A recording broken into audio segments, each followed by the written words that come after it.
नमस्कार, मेरा नाम प्रशांत है और आप देखना शुरू कर चुके हैं डेली लाइन का डेली डिस्कशन शो। और डेली डिस्कशन में आज हम बात करने वाले हैं उपचुनाव की, उपचुनाव के नतीजों की। उपचुनाव के नतीजों की बात इसलिए क्योंकि ये 2024 से ठीक पहले के नतीजे हैं और ये वो नतीजे हैं जब इंडिया गठबंधन बन चुका है अपोजिशन का और एनडीए गठबंधन में भारतीय जनता पार्टी उसको लीड कर रही है और उससे पहले इसको लिटमस टेस्ट के तौर पर देखा जा रहा था। उत्तर प्रदेश में चुनाव हुआ, पश्चिम बंगाल में चुनाव हुआ, उत्तराखंड में चुनाव हुआ, त्रिपुरा में चुनाव हुआ, इसके अलावा केरल में भी हुआ, तो झारखंड में भी हुआ। तो इन 6 राज्यों की 7 विधानसभा सीटों पर उपचुनाव हुआ। लेकिन हॉट सीट, चर्चा का विषय कौन सी सीट रही? उत्तर प्रदेश की घोसी विधानसभा सीट, उस पर भी बात करेंगे और नेशनल पर्सपेक्टिव से भी बात करेंगे। लेकिन सबसे पहले बात होगी उत्तर प्रदेश की घोसी विधानसभा सीट से। और क्यों बात होगी? क्योंकि यह सबसे बड़ा सूबा है, सबसे ज्यादा लोकसभा सीटें इसी में आती हैं और सबसे ज्यादा मजबूती के साथ सत्ताधारी भारतीय जनता पार्टी उत्तर प्रदेश से ही है।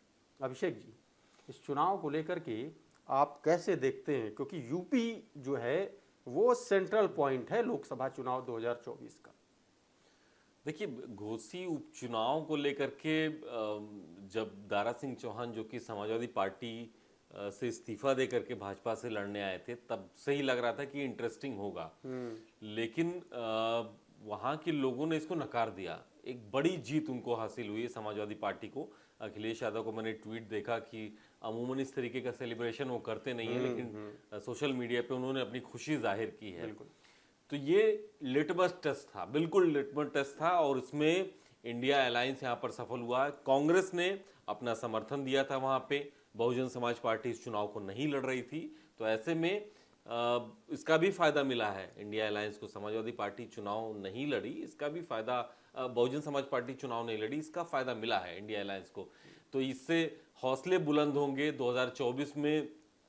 अब ये देखना होगा कि यहाँ पे अलायंस किस तरह काम करेगा, क्या अलायंस रहेगा उस समय तक या नहीं रहेगा, क्योंकि बीच में अभी 5 राज्यों के इलेक्शन होने वाले हैं। वहाँ पे भी अलग अलग राज्यों में जो मजबूत हैं वो अपनी सीट छोड़ने के लिए समझौते करने पर सोचेंगे।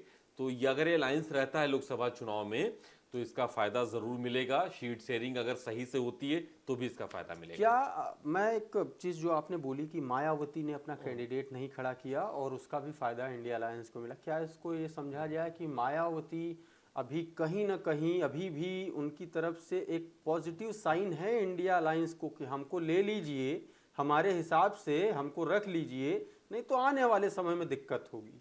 क्या ये मैसेज है? देखिए, स्पष्ट रूप से उन्होंने एक प्रेस कॉन्फ्रेंस करके कहा था कि हम चाहे एनडीए गठबंधन हो या इंडिया अलायंस हो, हम दोनों से दूर हैं। लेकिन इस चुनाव से दूर रहने का और उसके जो नतीजे आए हैं उसमें उनके एब्सेंट करने का, उस चुनाव से बाहर रहने का भी असर है।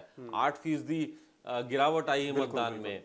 अंदर खाने एक लहर जरूर चली थी कि बीएसपी के वोटर्स, जो कैडर वोटर्स है, वोट ना करें और करें भी तो नोटा पे करें। हाँ, कहीं ना कहीं वो ग्राउंड पे डिसैटिस्फैक्शन था। हाँ, डिसैटिस्फैक्शन था, कैडर में भी डिसैटिस्फैक्शन था। क्योंकि आप दारा सिंह चौहान का पॉलिटिकल हिस्ट्री उनका देख लीजिए तो उन्होंने बहुजन समाज पार्टी से अपना पॉलिटिकल करियर शुरू किया, फिर उसके बाद वो 99 में सपा में आते हैं, फिर उसके बाद वो बीजेपी में जाते हैं, फिर बसपा में आते हैं और फिर जो है भाजपा और सपा। इस तरीके से वो एक तरीके से वो जिग जैग की भूमिका में रहा है उनका जो पॉलिटिकल करियर रहा है।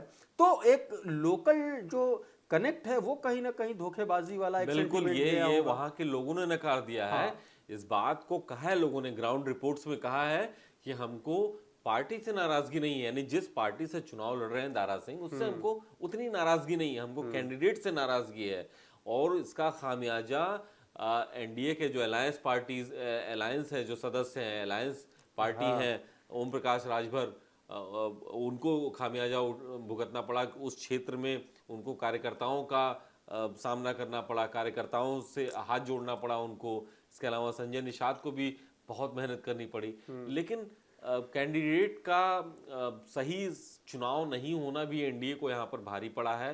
जो आपने कहा ना कि सभी जगहों से होके आए हैं, तो ये सबके मन में रहता है कि 1.5 साल पहले तो सपा के लिए वोट मांग रहे थे, हमने जिता के भेजा, और 1.5 साल में आज आप आकर के भाजपा के लिए मांग रहे हैं, तो आपकी अपनी ही कोई क्रेडिबिलिटी नहीं है। हम आप पे कैसे भरोसा कर ले कि आप हमको 1.5 साल बाद फिर नहीं छोड़ देंगे।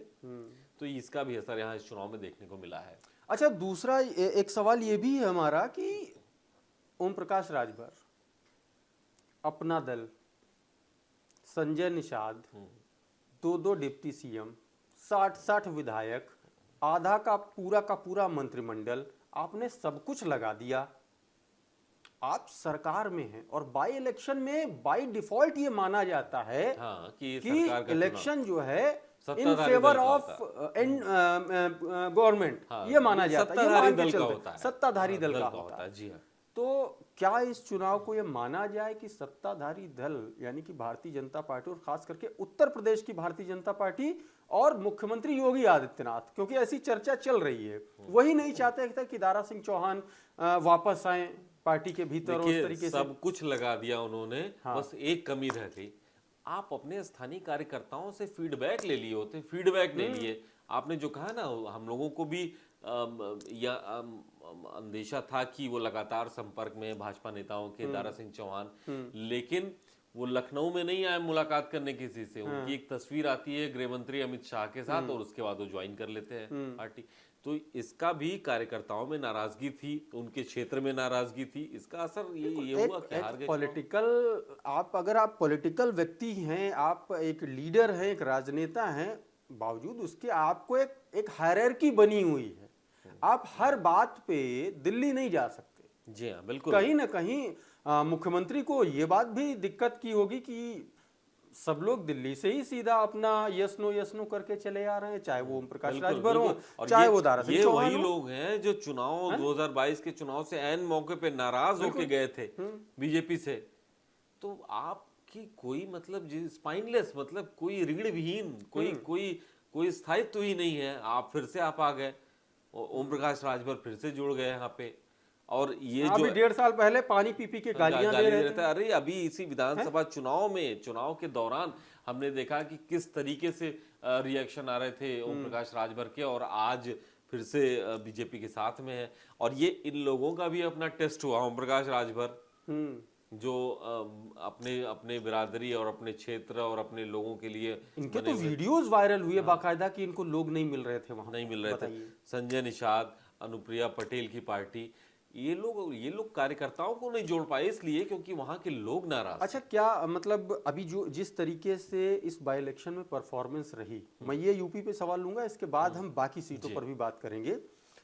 जिस तरीके से जो एनडीए के अलायंस हैं, चाहे वो अपना दल हो, चाहे वो सुभाषपा हो, चाहे वो संजय निषाद की पार्टी हो, क्या इस ये जो नतीजे आए, इनका असर 2024 के जब चुनाव होंगे लोकसभा के, उस समय भारतीय जनता पार्टी जब टिकट की बात आएगी, जब नेगोशिएशन की बात आएगी, तो क्या ये चीज वहां पर रिफ्लेक्ट होगी? क्या उम्मीद लगती है? बिल्कुल होगी रिफ्लेक्ट। अभी आप देखिएगा, जब सीटों का बंटवारा होगा एनडीए में या इंडिया में, दोनों ही जगहों पे ये हर चुनाव में होता है। हर आदमी अपनी ताकत, अपनी भागीदारी, अपने वोट बैंक के हिसाब से सीटें मांगेगा। ओम प्रकाश राजभर कहेंगे कि हमारे इतने विधायक हैं, हम इतने क्षेत्रों में कारगर हैं, इतने जगहों पे हमारा दबदबा, हमको इतनी सीटें चाहिए। संजय निषाद कहेंगे, अनुप्रिया पटेल के, हर कोई कहेगा। लेकिन इस चुनाव ने अब आंखें खोल दी हैं, सबको पता चल गया कि सबकी हैसियत क्या है। बिल्कुल ठीक है। इंडिया अलायंस में भी यही होगा। अखिलेश यादव कहेंगे कि देखिए हमने चुनाव जिताया साहब, हम 80 में से 60 सीटों पे हम लड़ेंगे। कांग्रेस कहेगी राष्ट्रीय पार्टी हम है, और ठीक है, आप बंटवारा इतने पे होना चाहिए। तो ये सीटों का जब समझौता होगा तब असली समस्या आएगी। अभी थोड़ा सा टाइम है। हाँ, अभी के नतीजे ये बता सकते हैं कि साहब संदेश गया है कार्यकर्ताओं में, मिलजुल के अगर इस तरह लड़ेंगे तो नतीजे हासिल होंगे, या धोखेबाज अगर नेताओं को आप लेके आएंगे, कार्यकर्ताओं पे भरोसा नहीं करेंगे, तो ये नतीजा मिलेगा। हाँ भाई, आप एक कार्यकर्ता, आपका उसने अपनी पूरी जिंदगी खपा दी आपकी पार्टी के लिए, कैडर के लिए, जमीन पर काम करते करते, और एक हेलीकॉप्टर लीडर आता है जिसका ना कोई बेस है, ना कोई पॉलिटिकल आइडियोलॉजी है, कुछ नहीं है, और आप उसको दरकिनार करके आप उसको चुनाव लड़वा दे रहे हैं। आप ये सोचिए कि घोसी में जो भाजपा के कार्यकर्ता हैं, उनके दिल पे क्या गुजरी होगी। 1.5 साल पहले वो दारा सिंह चौहान के खिलाफ अपने लोगों के सामने हाथ जोड़ के वोट मांग रहे थे, कह रहे थे हमारी सरकार को बनाइए, हमारी पार्टी को वोट दीजिए, और उनको कह दिया गया कि नहीं, अब आप जिनको आपने पहले हराया था अब आपको उनको जिताना है। तो उन कार्यकर्ताओं का मनोबल कैसा हुआ होगा? और आप सोचिए, इतनी भी कमजोर याददाश्त नहीं है लोगों की कि वो 1.5 साल में भूल जाए, अरे भाई हमने 1.5 साल पहले इसी व्यक्ति को एक दूसरी पार्टी से जिताया और यही व्यक्ति अब वो पार्टी छोड़ करके इस्तीफा दे रहा है, उसी की वजह से बाई इलेक्शन कराना पड़ रहा है और वो अब दूसरी पार्टी से अब फिर से उसी को वोट देना है।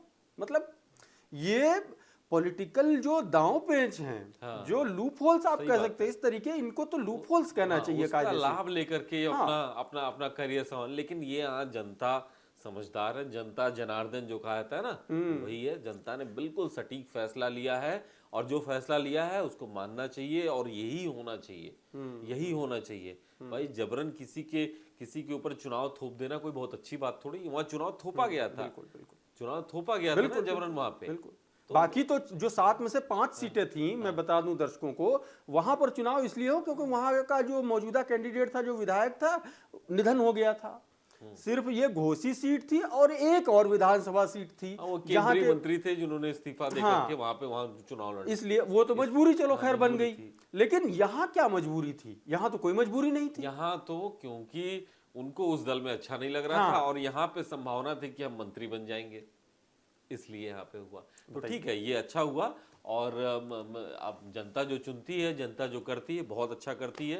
अच्छा रिजल्ट रहा, एक आई ओपनर है इंडिया अलायंस के लिए भी और एनडीए अलायंस के लिए भी, एक आई ओपनर है। नहीं, मैं उस पे आ रहा हूँ, घोसी की बात हम कर चुके हैं। हम बाकी की जो 6 सीटें हैं, आप टोटल 7 सीटों को देख लीजिए तो उसमें 3:4 का रेशियो रहा है ना।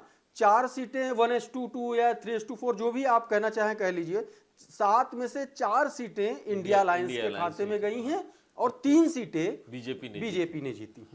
तो इसको आप कैसे देखते हैं? खास करके अभी 2024 का चुनाव है और उससे पहले इसी साल के आखिर में अक्टूबर, नवंबर, दिसंबर, 5 राज्यों में होना है, 5 राज्यों में विधानसभा चुनाव, जिसमें 2 हिंदी पट्टी के बड़े राज्य और वहां इंडिया अलायंस का असली इम्तिहान है। क्यों? क्योंकि उसमें से एक राज्य है मध्य प्रदेश और प्रस्तावित बैठक है मध्य प्रदेश के भोपाल में इंडिया अलायंस की अगली।